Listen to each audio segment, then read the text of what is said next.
चलें तो शायद कभी न थकने वाले सूर्य के सहस्त्र नाम सुनते सुनते आप थक जाएंगे।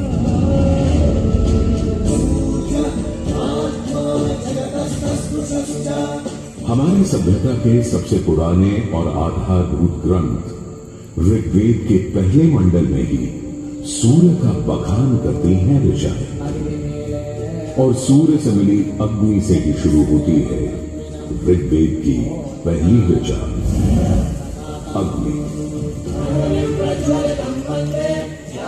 जो सूर्य के प्रकाश और ऊष्मा में थी।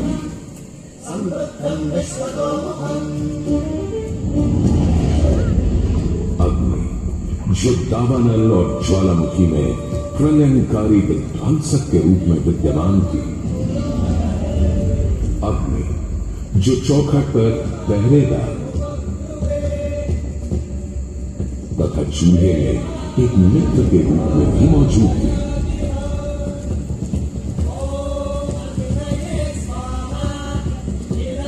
तभी तो भारत ही नहीं, पुरातन विश्व में रा, दक्षिण अमेरिका में इंटी, अफ्रीका में लीजा, फारस में अगी, चीन में झुरान, जापान में कागुत्सूची और कोजन, तुर्की में अलाज, यूनान में हेफेस्टोस हेलिकोस और रोमनों में वाल्केन और फीबस जैसे पौराणिक अग्नि स्वरूप देवों की कल्पना विद्यमान है।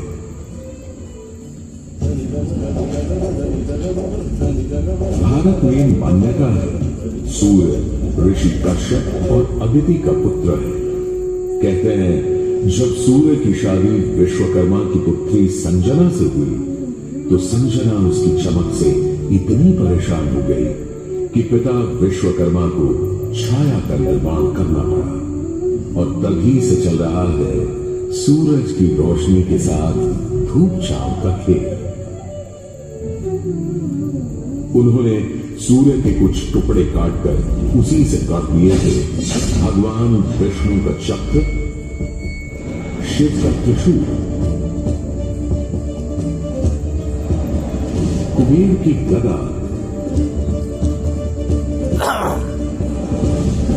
और कार्तिकेय का भाला। किंतु इतना होने के बाद भी सूर्य बिना रुके अपने 7 श्वेत अश्वों के रथ पर आरूढ़ आकाश की परिक्रमा करता ही रहता है, करता ही रहता है।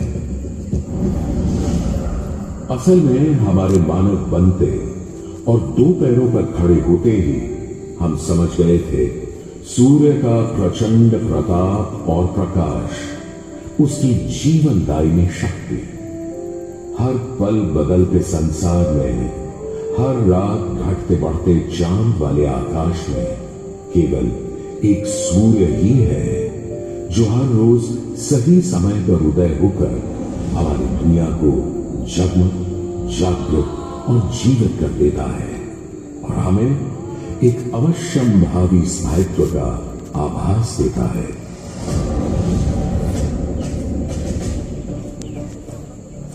सूर्य से ही तो हमारी फसलें, फल, पक हमें भोजन देते हैं।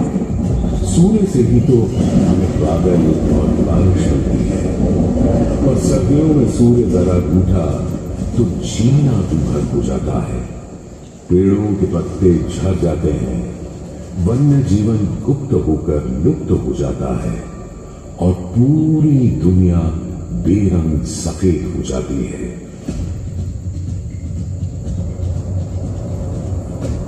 सूर्य ही तो सारे संसार को ऊष्मा, ऊर्जा और ओज से ओतप्रोत करता है।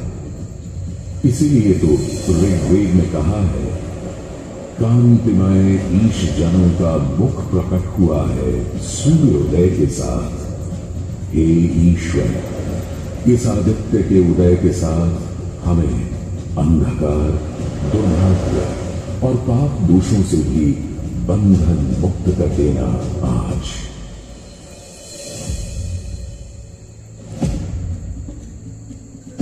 और अगर ग्रहण के समय सूर्य कुछ क्षणों को लुप्त हो जाए तो सारे संसार में हाहाकार मच जाता है।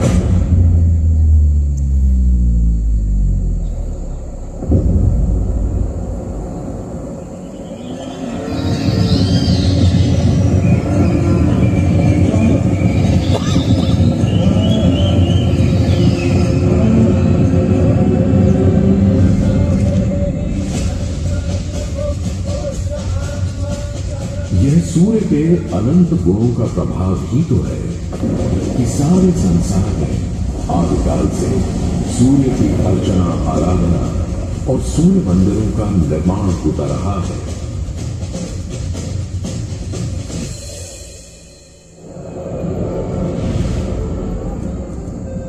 दक्षिण अमेरिका के इंका काल के सूर्य उपासना स्तूप, मिस्र के रामसेस मंदिर परिसर में स्थित सूर्य मंदिर,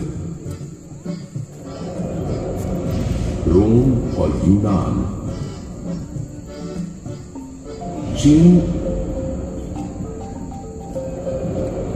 और जापान, मेसोपोटामिया और ईरान के सूर्य मंदिर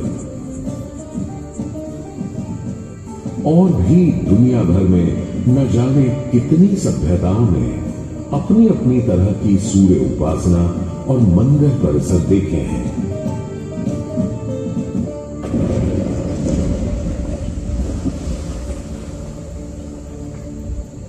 उत्तर में कश्मीर में बना मार्तंड मंदिर, जहां भारत भर के मंदिर परिसरों में सबसे विशाल है, तो पूर्व में ओडिशा का कोणार्क मंदिर सबसे वैभवशाली, पूर्वोत्तर में असम और मणिपुर के सुंदर सूर्य मंदिर देखते बनते हैं, तो दक्षिण में तमिलनाडु, केरल, कर्नाटक आदि के सूर्य मंडप अपनी अलग छटा रखते हैं। उधर उत्तराखंड, उत्तर प्रदेश, बिहार, मध्य प्रदेश, हरियाणा और हिमाचल में भी सूर्य मंदिरों की हार माला सी बनी है।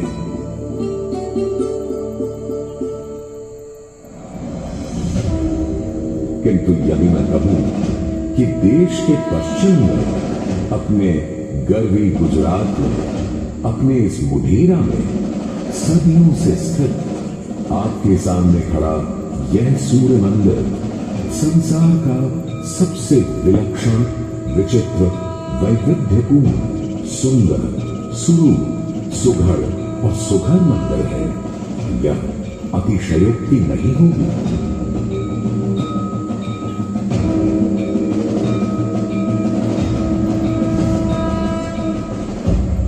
11वीं सदी में चालुक्य घराने के सूर्यवंशी सोलंकी सम्राट भीमदेव प्रथम ने तो यहां एक चमत्कार ही कर दिखाया। सम्राट भीमदेव प्रथम एक बड़े वीर और प्रतापी राजा थे। एक तरफ उन्होंने सोमनाथ का मंदिर तोड़ने वाले महमूद गजनवी से टक्कर दी और उसके तोड़े सोमनाथ को दोबारा से खड़ा किया,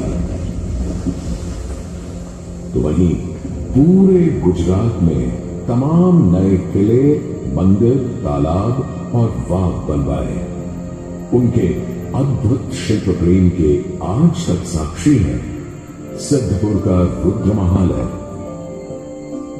पाटन का सहस्त्रलिंग तालाब, आबू और देलवाड़ा के मंदिर, वहीं उनकी प्रिय पत्नी रानी उदयमती ने बनवाई थी रानी की बाग।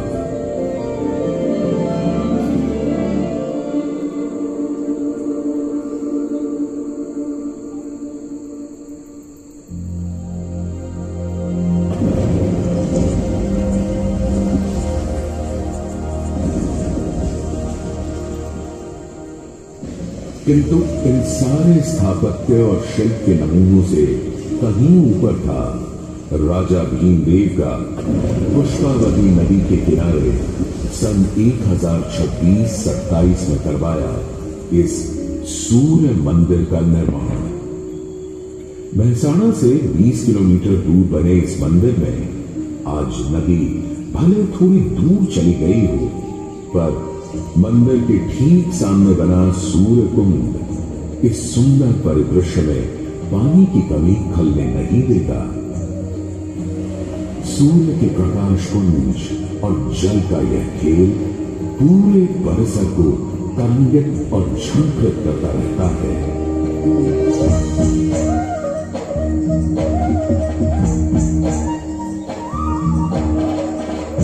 मंदिर के ठीक सामने बने विशाल कुंड में 108 छोटे बड़े मंदिर और उनमें रखी विविध देवी देवताओं की मूर्तियां इस मंदिर को एक अलग खास चरित्र दे देती हैं।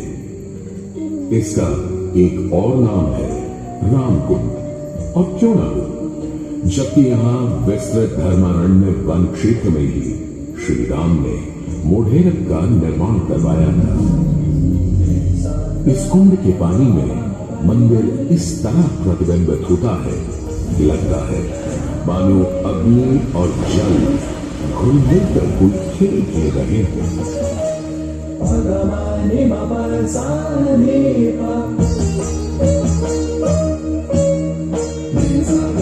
तालाब की तरफ से सीढ़ियां चढ़ते ही एक सुंदर तोरण आपका स्वागत करता है। तोरण से होते हुए जैसे ही आप मंदिर के पास पहुंचते हैं, एक नया संसार सामने आ खड़ा होता है।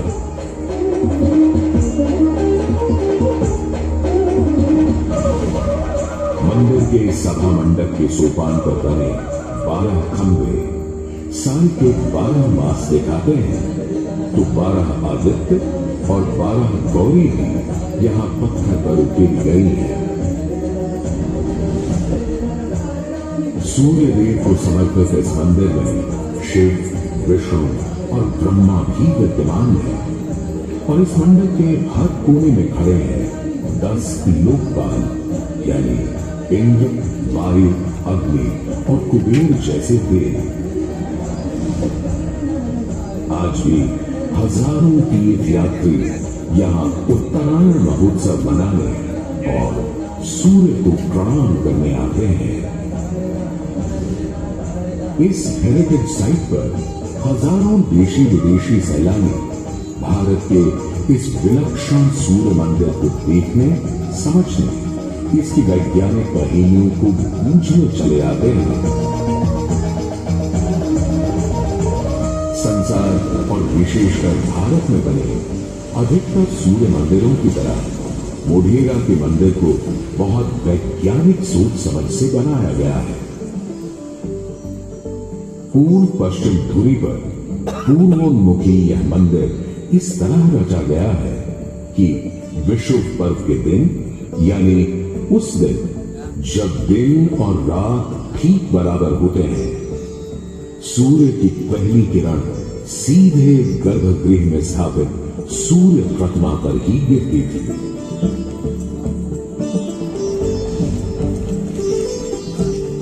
आज हमने सूर्य की कृपा को एक अलग तरह से भी बटोरना, सहेजना और संभालना शुरू कर दिया है। सोलर पावर या सौर ऊर्जा के रूप में आज जब हमें अपनी धरती और पर्यावरण को खनन और प्रदूषण से बचाना है, तो ऐसे में भी सूर्य देवता ही तो हमारे सबसे बड़े मित्र बनकर सामने प्रकट हुए हैं। यहां बैठकर जो शो आप देख रहे हैं, वो भी दिन में इकट्ठी की गई सौर ऊर्जा से ही चल रहा है।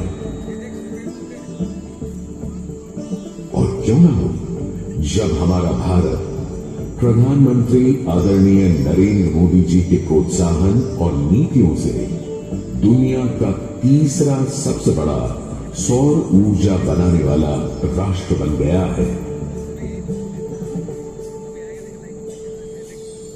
गुजरात देश का पहला राज्य है जिसने सौर ऊर्जा को ध्यान में रखते हुए नीतियां बनाई, निर्णय लिए। हमने नहरों तक पर सोलर पैनल लगा दिए और जिसकी चर्चा विदेशों में तक न हुई। आज भारत रिन्यूएबल एनर्जी के उत्पादन के मामले में दुनिया की चौथी बड़ी ताकत है, दुनिया की।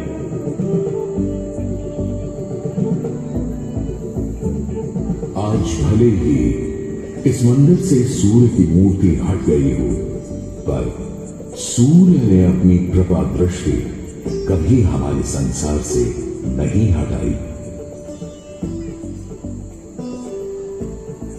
हम तो बस मोढेरा के सूर्य मंदिर में फिर आए